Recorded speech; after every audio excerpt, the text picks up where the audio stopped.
and Assalamualaikum. Today, our group would like to present about safety and health issue like study case maintenance accident. First of all, I would like to introduce my group member first. We have Siti Hawa binti Buhari, Muhammad Amiruddin bin Suhairi, Farizati binti Abu Bakar, Nuraina binti Ramli, and Nur Nazira binti Hamzah. Next, we continue with introduction. On Saturday, May 30, 2020 at 8:21 p.m. in Johor Bahru, an Indonesian employer was killed in elevator accident while performing maintenance on the elevator, and he get severe injuries. Hi, my name is Siti Hawa, PA 21041, and I will explain and present about what legislation that related to the case. From the Dutch investigation, the employer failed to ensure a safe working procedure. It relates to Section 15(2)(b) of Occupational Safety and Health Act 1994, which requires an employer to provide procedures to employees to carry out the tasks at the workplace. For the second issue, the employer failed to provide an internal investigation report. It relates to Section 32(1) of Occupational Safety and Health Act 1994, which requires an employer to notify the nearest Occupational Safety and Health Office if an accident occurs at the workplace.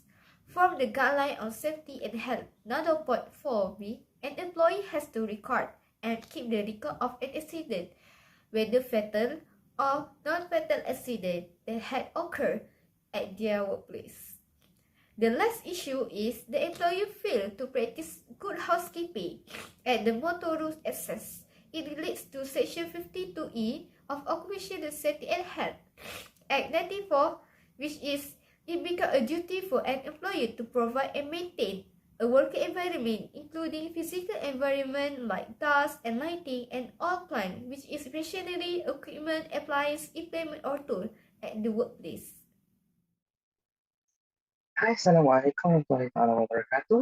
My name is Muhammad Amir Shari, so the IDP 21097 from Occupational Safety and Health Students. So, as for today, I'm going to be talking about the relevance of the legislation for the case study in Occupational Safety and Health legislation subject. So, we turn back to the case where, in this case, there are three concerns related to the case study. So, according to the Dodge investigation, the employer in this case failed to provide a safe work environment, which is connected to Section 15, subsection 2, clause D of the Occupational Safety and Health Act of 1994, which quoted is below.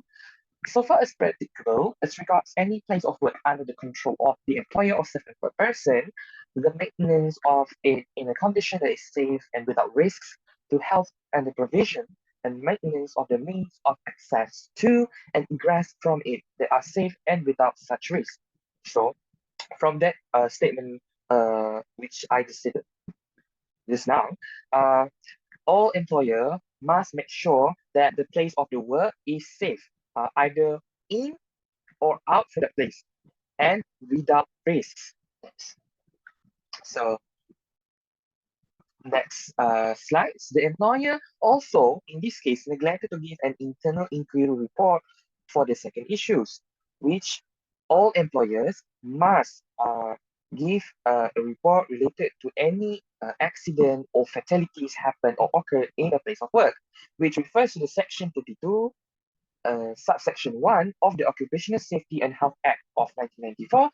An employer shall notify to the nearest Occupational Safety and Health Office of any accident, dangerous occurrence, occupational poisoning, or occupational disease which has occurred or is likely to occur at the place of work, which requires employers to report workplace accident to the nearest Occupational Safety and Health Office.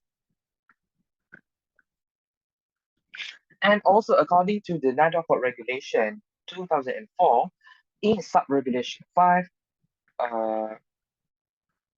regulation 5, sub-regulation 1, whenever any accident arising out of or in connection with work which caused any person either A, death, or B, serious bodily injury, as specified in the first schedule, which prevents the person from following his normal occupation for more than 4 calendar days, or where a dangerous occurrence, as specified in the second schedule, takes place in any place of work, the employer shall A. Forthwith notify the nearest Department of Occupational Safety and Health Office by quickest means available, and B. Within 7 days, send a report thereof in an approved form, which in this case the employer failed to do as directed in the Nanopod Regulations 2004. To add also from the Guideline on Safety and Health Nanopod Guideline 4, Sub-Guideline B stated the responsibility to record the incident in Form JKKP 8 also applies to both the principal and immediate employer. The principal employer should record the status of employment of the employee as contractor, and contractor should record it as employee. So based on the guideline mentioned above, it is the responsibility of the employer to record all incidents, either accident, dangerous occurrences, or occupational poisoning, in Form JKKP8 and submit it to the nearest lodge office. To the final concern in this case is that the employer failed to maintain cleanliness or hygiene at the entrance to the motor room.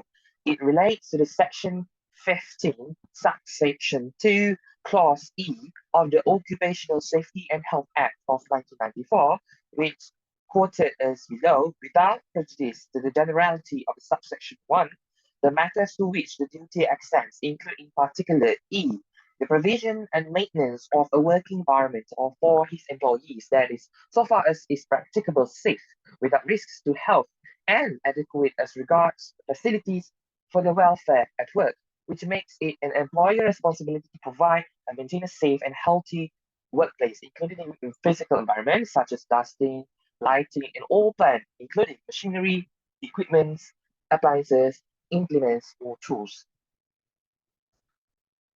So all multitude of penalty will be applied to anyone, any person, any organization, any employers, or even the employee who violates any of the enumerated statutes or any regulation that I just stated before. Penalty for Occupational Safety and Health Act 1994, a person who by any act or commission contravenes any of the provisions of these regulations shall be guilty of an offence, and shall, on conviction, be liable to a fine not exceeding 5,000 ringgit, or to imprisonment for a term not exceeding 6 months, or to both. While for the penalty for Nanopod Regulation 2004, any person who contravenes any provisions of these regulations commits an offence and shall, on conviction, be liable to a fine not exceeding 10,000 ringgit, or to imprisonment in a term not exceeding 1 year, or both. So that's all for me for the relevance of legislation. Thank you.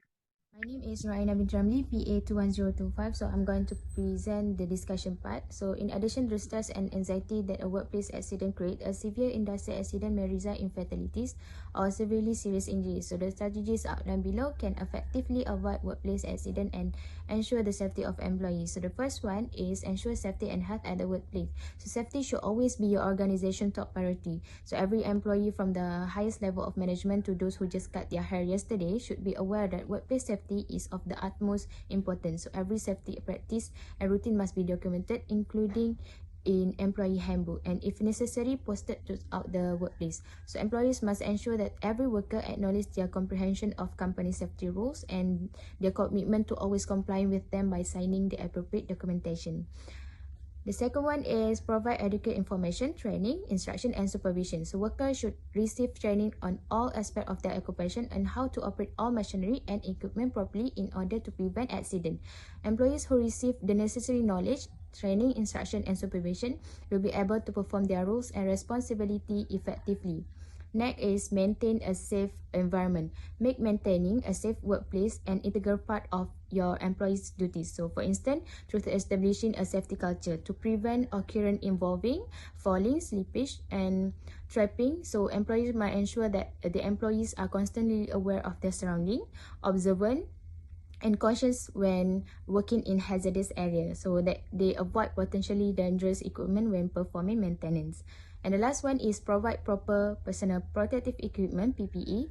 So every employee must should always have access to PPE for all tasks that necessitate it to ensure their safety and prevent accident.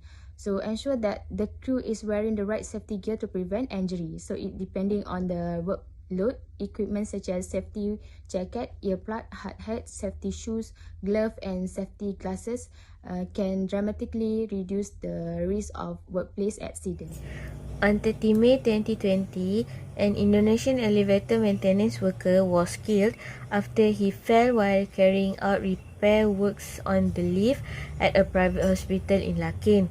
Lakin Fire and Rescue Station Operation Commander K. Karapunan said that Mutalib, 39, and 3 others were working on replacing the old elevator with a new one when the accident occurred. The victim is believed to have stepped on something or slipped, causing him to fall and be trapped between the first and second floors.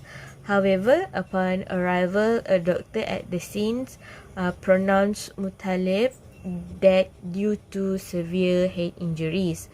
The body has been sent to the Sultanah Aminah Hospital for a postmortem.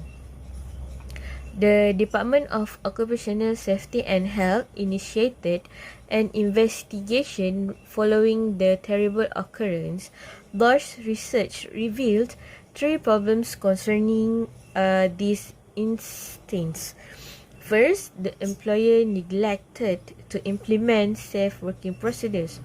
Next, the employer failed to submit the local Dodge office with an internal investigation report. And lastly, the employer neglected to maintain good housekeeping at the entrance to the motor room. So that's all from me. Thank you.